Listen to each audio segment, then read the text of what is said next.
नमस्कार, बेलुका 7:30 बजेको नेपाल लाइभ समाचारमा स्वागत छ। म पुष्पा केसी। सुरुमा मुख्य समाचार शीर्षकहरू। बालुवाटारमा देउबा ओली र प्रचण्ड बीच छलफल। एमसीसी अघि बढाउन प्रधानमन्त्री देउबाको प्रस्ताव। एमसीसीलाई चुनावपछि लैजानुपर्ने प्रचण्डको धारणा। पहिले सत्ता गठबन्धनलाई प्रष्ट हुन एमालेको सुझाव। प्रधानमन्त्री देउबा र माओवादी केन्द्रका अध्यक्ष प्रचण्डलाई एमसीसीको पत्र। फागुन 16 भित्र सम्झौता अनुमोदन गर्न ध्यानाकर्षण। अनुमोदन नभए सम्झौताबारे अर्को कदम चाल्ने उल्लेख। वैदेशिक रोजगार पीडितको गुनासोलाई समयमै सम्बोधन गर्न श्रम मन्त्री कृष्ण कुमार श्रेष्ठको निर्देशन। अलपत्र परेका नेपाली कामदारको व्यवस्थापन गर्न युए भ्रमणमा जाने। र रुसले युक्रेनमाथि आक्रमण गरे 50,000 सर्वसाधारणको मृत्यु हुन सक्ने अमेरिकाको चेतावनी। आक्रमण गर्नका लागि आवश्यक पर्ने झण्डै 70% सैन्य शक्ति रुसले जम्मा गरिसकेको दाबी। इङ्ल्यान्डलाई हराउँदै भारतले जित्यो अन्डर-19 विश्वकपको उपाधि। एस दुलको नेतृत्वमा भारत 5औं पटक च्याम्पियन। विश्वकप विजेता खेलाडीलाई जनही 40 लाख भारु प्रदान गरिने। सामान राम्रो छ, ढुक्क हुनुहोस्। थाहा छ त्यसैले त यही लिन आएको। गुणस्तरीय प्लम्बिङको भरपर्दो नाम मार्बल। अब समाचार विस्तारमा। प्रधानमन्त्री शेरबहादुर देउबा, प्रमुख प्रतिपक्ष नेकपा एमालेका अध्यक्ष केपी शर्मा ओली र सत्ता गठबन्धनको प्रमुख एक घटक नेकपा माओवादी केन्द्रका अध्यक्ष पुष्पकमल दाहाल प्रचण्ड बीचको छलफल सकिएको छ। बैठकमा प्रधानमन्त्री देउबाले एमसीसी सम्झौता अघि बढाउन प्रस्ताव गरेका छन्। छलफलमा प्रचण्डले एमसीसीलाई चुनावपछि लैजानुपर्ने धारणा राखेका थिए भने ओलीले एमसीसीका विषयमा पहिले सत्ता गठबन्धन प्रष्ट हुनुपर्ने बताएका थिए। बैठकमा सहभागी एमाले महासचिव शंकर पोखरेलले बैठकपछि पत्रकारहरूलाई प्रतिक्रिया दिँदै संसद अवरोध खुलाउने विषयमा सत्तापक्षले पहल ल्याओस् भनेर समेत आफूहरूले भनेको बताए। उनले संसद अवरोध गर्ने आफूहरूले मनसाय नरहेको तर 14 जना गैर सांसद राखेर संसद चल्न नसक्ने बताए। बैठकमा एमाले उपाध्यक्ष ओलीले आफ्नो पार्टीले कारबाही गरेका सांसदलाई नहटाएसम्म सदन चल्न नदिने बताएका हुन्। सत्ता घटक माओवादी केन्द्रका अध्यक्ष पुष्पकमल दाहाल प्रचण्ड पनि सहभागी बैठकमा सभामुख अग्नि सापकोटाको भूमिकामाथि प्रश्न उठाइएको छ। सभामुख अग्निप्रसाद सापकोटा र कानून मन्त्री दिलेन्द्र प्रसाद बडोबीच भेट भएको छ। आइतबार सभामुखको कार्यकक्षमा भएको भेटमा एमसीसीसँगको सम्झौता अनुमोदनका लागि प्रतिनिधि सभामा टेबल गर्ने लगायतका विषयमा छलफल भएको हो। सभामुख सापकोटा र बडोबीच करिब आधा घण्टा छलफल भएको थियो। छलफलमा बडुले एमसीसी जस्तो विषयमा सदन बाहिरको छलफलबाट नटुङ्गिने बताएका छन्। बाहिर छलफल गरेर टुङ्गिने विषय होइन, प्रतिनिधि सभाको बैठकमा पेश हुने वातावरण बनाउनुस्। म प्रस्ताव ल्याउँछु, मन्त्री बडुले आफूले सभामुखसँग भनेको कुरा उद्धृत गर्दै नेपाल लाइभलाई बताए। उनले एमसीसीसँगको सम्झौताको सन्दर्भमा जनताका प्रतिनिधिहरूले नै छलफल गर्न पाउनुपर्ने बताएका थिए।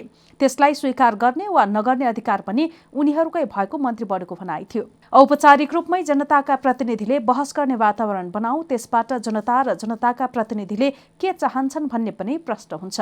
बडुको भनाइ थियो, सदनमै हुने छलफलले एमसीसीको सहयोग हामीलाई चाहिन्छ कि चाहिँदैन भन्ने औपचारिक टुङ्गो लगाओस्। यसमा उठेका अन्य विषय पनि त्यहीबाट टुङ्गो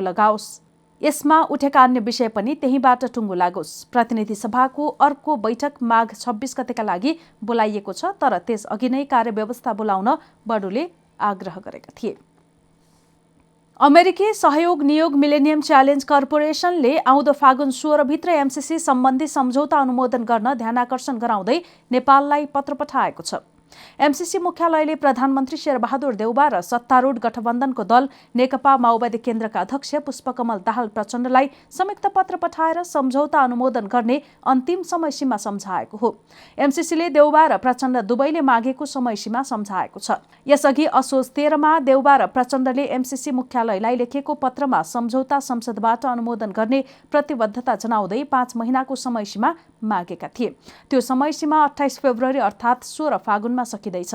एमसीसीले गत बिहीबार फेब्रुअरी 3 मा पठाएको पत्रमा सम्झौता अनुमोदन गर्न आग्रह गर्दै त्यसका लागि दुवै नेताले गठबन्धनका दल र सांसदहरूसँग पहल गर्ने भनेर जनाएको प्रतिबद्धता पनि स्मरण गराएको छ। एमसीसी मुख्यालयले फागुन 16 भित्र सम्झौता अनुमोदन नभएमा एमसीसी बोर्डले सम्झौताबारे अर्को कदम चाल्ने समेत पत्रमा उल्लेख गरेको छ। नेपालले गरेको प्रतिबद्धता अनुसार काम नभएमा एमसीसी बोर्डले आउँदो मार्चमा हुने बैठकबाट यसबारे निर्णय गर्नेछ, एमसीसी मुख्यालयको पत्रमा उल्लेख छ। त्यतिन्जेल सम्झौता अनुमोदन नभएमा अमेरिकाबाट नेपालले प्राप्त गर्ने $500 मिलियन अनुदान प्राप्त गर्न नेपाल अयोग्य हुने र सम्झौता रद्द हुने बारे निर्णय गर्ने अधिकार एमसीसी बोर्डमा रहनेछ।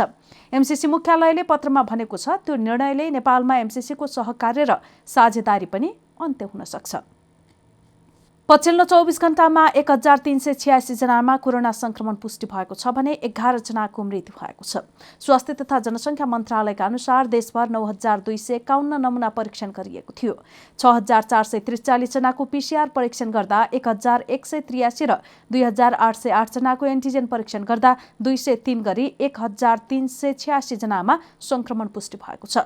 पछिल्लो 24 घण्टामा 8704 जना संक्रमण मुक्त भएका छन्। हाल देशभर 45,248 सक्रिय संक्रमित छन्। यसैबीच यातायातका साधनमा लगाइएको जोर बिजोर हटाउन कोभिड-19 संकट व्यवस्थापन समन्वय केन्द्रले सिफारिस गरेको छ। कोरोना संक्रमण बढेपछि काठमाडौँ उपत्यकामा चल्ने सवारी साधनमा जोर बिजोर प्रणाली लागू गरिएको थियो। सीसीएमसीको आइतबार बसेको बैठकले संक्रमणको जोखिम कम हुँदै गएको भन्दै जोर बिजोर हटाउन सिफारिस गरेको हो। सार्वजनिक यातायातमा लगाइएको जोर बिजोर भने अघिल्लो हप्ता हटाइए पनि ट्याक्सी र निजी सवारीमा जोर बिजोर कायम छ। श्रम रोजगार तथा सामाजिक सुरक्षा मन्त्री कृष्ण कुमार श्रेष्ठले वैदेशिक रोजगार पीडित व्यक्तिहरूको गुनासोलाई समयमै सम्बोधन गर्न वैदेशिक रोजगार विभागलाई निर्देशन दिएका छन्। आइतबार काठमाडौँको बुद्धनगर स्थित वैदेशिक रोजगार विभागको कार्यालयमा अनुगमन गर्दै मन्त्री श्रेष्ठले वैदेशिक रोजगार पीडित व्यक्तिहरूको गुनासो बुझ्न र समस्या समाधानका लागि ढिलो नगर्न विभागलाई निर्देशन दिएका हुन्। अनुगमनका क्रममा विभागका कर्मचारीहरूले पीडितको समस्या समाधानमा चासो नदेखाएको पाएको भन्दै विभागका कर्मचारीहरूले कार्यशैलीमा सुधार गर्न पनि उनले निर्देशन दिए। पीडितहरू आउँदा चाहिँ समयमा घरले रेस्पोन्स लिइदिनुस् क्या। रेस्पोन्स लिँदा पनि के हो कसो हो भनेर उसको कुरो बुझ्दिँदा पनि 50% उसको घाउमा मलम लाग्छ क्या। त्यो चाहिँ नि सचिवज्यू र म अहिले आएर हेर्दाखेरि तपाईँहरूको कर्मचारीबाट हामीलाई एक दुई अब सबै फेरि होलसेल होइन त्यो चिज हामीले पाइएन। मन्त्री श्रेष्ठले वैदेशिक रोजगार विभागलाई कसरी सुधार गर्ने, विभागका समस्याहरू के रहेका छन् र पीडितका गुनासोलाई कसरी छिटोभन्दा छिटो सुनवाई गर्न सकिन्छ भन्ने विषयमा विभागका महानिर्देशक, निर्देशक लगायतका कर्मचारीहरूले छलफल गरी मन्त्रालयमा पेश गर्न पनि आग्रह गरे। जुन चाहिँ पीडितहरूले गुनासो गर्ने, उजुरी गर्ने त्यसको सुनाइ अलिक कम भयो भन्ने बढी गुनासो आएको हुनाले त्यसलाई कसरी सुधार गर्न सकिन्छ, तपाईँहरूका समस्याहरू के छन्, यहाँ कर्मचारी अपुग छ कि होइन, पूर्वाधारहरू अपुग छ कि, त्यस विषयमा हामी प्रत्यक्ष मन्त्रालयकै सचिवज्यूहरूमा आएर हेरेपछि त्यो विषयमा हामीले महानिर्देशकज्यूलाई सबै कुरो आज तपाईँहरू बेलुका निर्देशक ज्यूहरूदेखि लिएर सबै बसेर छलफल गर्नुहोस् के छ यसलाई सुधार गर्ने। यस्तै मन्त्री श्रेष्ठ संयुक्त अरब इमिरेट्स जाने भएका छन्। त्यहाँ अलपत्र परेका नेपाली कामदारको व्यवस्थापनका लागि भन्दै मन्त्री श्रेष्ठ आगामी साता युए जान लागेका हुन्। वैदेशिक रोजगारीको प्रलोभनमा परि पर्यटन तथा अन्य विषयमा युए गई अलपत्र परेका नेपालीहरूको व्यवस्थापनका विषयमा युए सरकारसँग छलफल गर्न मन्त्री श्रेष्ठ त्यसतर्फ जान लागेको उनको सचिवालयले जानकारी दिएको छ। प्रदेश 1 मा मन्त्री परिषद विस्तार भएको छ। मुख्यमन्त्री राजेन्द्र राईले 14 सदस्यीय मन्त्री परिषद विस्तार गरेका हुन्। गठबन्धनमा सहभागी दललाई भागबन्दा मिलाएर उनले 1 राज्य मन्त्री सहित 14 सदस्यीय मन्त्री परिषद विस्तार गरेका छन्। उनले आइतबार गठबन्धनमा सहभागी दललाई समेत समावेश गरेर थप 8 जना नयाँ मन्त्री नियुक्त गरेको मुख्यमन्त्री तथा मन्त्री परिषदको कार्यालयले जनाएको छ। मुख्यमन्त्री राईले आइतबार खानेपानी, सिंचाई तथा ऊर्जा मन्त्रीमा रामकुमार राई, सामाजिक विकास मन्त्रीमा राजन राई, पर्यटन तथा संस्कृति मन्त्रीमा किनु लङवा लिम्बू, कृषि मन्त्रीमा झलक बहादुर मगरलाई नियुक्त गरेका छन्। यस्तै वन, वातावरण तथा भू संरक्षण मन्त्रीमा शेखर चन्द्र थापा, उद्योग, श्रम तथा रोजगार मन्त्रीमा ओम प्रकाश सरावागी, भूमि व्यवस्था, सहकारी तथा गरिबी निवारण मन्त्रीमा प्रताप प्रकाश हाङ्गाम र यातायात व्यवस्था तथा सञ्चार मन्त्रीमा उपेन्द्र प्रसाद घिमिरेलाई नियुक्त गरेका हुन्। प्रदेश 1 सरकारमा काङ्ग्रेसबाट 5, नेकपा एकीकृत समाजवादीबाट मुख्यमन्त्री सहित 4, नेकपा माओवादी केन्द्रबाट 3, जसपाबाट 1 र संघीय लोकतान्त्रिक मञ्चबाट 1 जना मन्त्री बनेका हुन्। एमाले नेता भीम आचार्यलाई हटाएर गएको कार्तिक 16 मा राई मुख्यमन्त्री नियुक्त भएका थिए। उनलाई काङ्ग्रेस, माओवादी र जसपाका 49 जना सांसदको समर्थन छ। यस्तै कर्णाली प्रदेशमा पनि 5 मन्त्री थपिँदैछन्। सत्ता गठबन्धनमा मन्त्री र मन्त्रालयको टुङ्गो लागेको छ। थपिनेहरूमा काङ्ग्रेसबाट 2, माओवादी केन्द्रबाट 2 र नेकपा एकीकृत समाजवादीबाट 1 जना छन्। काङ्ग्रेसबाट यज्ञबहादुर बुढा छेत्री र हिमबहादुर शाही, माओवादी केन्द्रबाट गणेश प्रसाद सिंह र कार्चेन लामा तथा नेकपा एकीकृत समाजवादीबाट पदम रोकाए मन्त्री बन्दैछन्। काङ्ग्रेसबाट यज्ञबहादुर बुढा छेत्री र हिमबहादुर शाही, माओवादी केन्द्रबाट गणेश प्रसाद सिंह र कार्चेन लामा तथा नेकपा एकीकृत समाजवादीबाट पदम रोकाए मन्त्री बन्दैछन्। कर्णाली प्रदेशमा गत कार्तिक 30 गते चन्द्रबहादुर शाही भूमि व्यवस्था, कृषि तथा सहकारी मन्त्रालय र मङ्सिर 24 गते बिन्दमान श्रेष्ठ आर्थिक मामिला तथा योजना मन्त्रालयमा नियुक्त भइसकेका छन्। कर्णाली प्रदेशमा गत कार्तिक 30 गते चन्द्रबहादुर शाही भूमि व्यवस्था, कृषि तथा सहकारी मन्त्रालय र मङ्सिर 24 गते बिन्दमान श्रेष्ठ आर्थिक मामिला तथा योजना मन्त्री नियुक्त भइसकेका छन्। हामी नेपाल लाइभ समाचारमा छौं। अब अन्तर्राष्ट्रिय समाचार।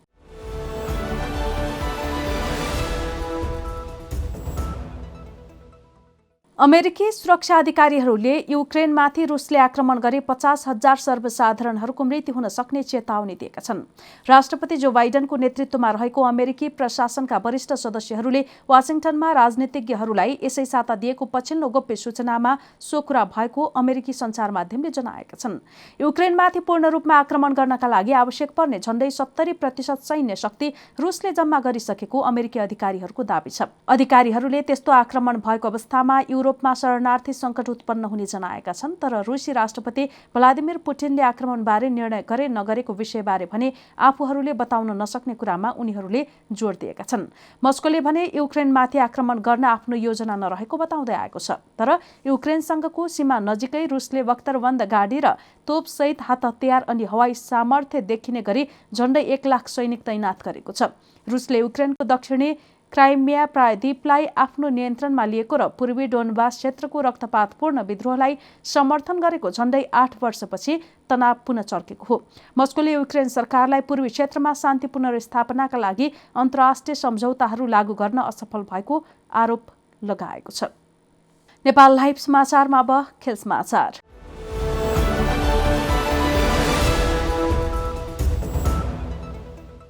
इङ्ल्यान्डलाई हराउँदै भारतले 5औं पटक अन्डर-19 विश्वकपको उपाधि जितेको छ। 190 रनको लक्ष्य पछ्याएको भारतले 47.4 ओभरमा 6 विकेट गुमाउँदै उपाधि रक्षा गरेको हो। भारतको जितमा उपकप्तान शेख रशिद र अलराउन्डर निशान्त सिन्धुले अर्धशतकीय पारी खेले। भारतका लागि राशिदले 50 रन जोड्दा सिन्धु 50 रनमा नट आउट रहे। राजबाबाले 35 रन जोड्दा हार्नुर सिंहले 21 तथा कप्तान धुलले 17 रन जोडे। इङ्ल्यान्डका लागि जोस्ना बोयडेन, जामेस सेल्स र थोमास अस्पिनवालले समान 2-2 विकेट लिए। यसअघि सर भिभियन रिचार्ड्स क्रिकेट स्टेडियममा टस जितेर पहिले ब्याटिङ गरेको इङ्ल्यान्डले निर्धारित 50 ओभरको खेलमा 44.5 ओभरमा अल आउट हुँदै 189 रन बनाएको थियो। उसका लागि जोमेस रेले सर्वाधिक 95 रनको पारी खेले। भारतका लागि राजबाबाले सर्वाधिक 5 विकेट लिँदा रवि कुमारले 4 विकेट हात पारे। थप विकेट कौशल ताम्बेले लिए। यो सँगै एस धुल नेतृत्वको भारतले 5औं पटक युवा विश्वकप हात पारेको हो। यसअघि भारतका लागि विराट कोहली, मोहम्मद कैफ, उन्मुक्त चन्द र पृथ्वी शॉले भारतलाई युवा विश्वकप दिलाएका थिए।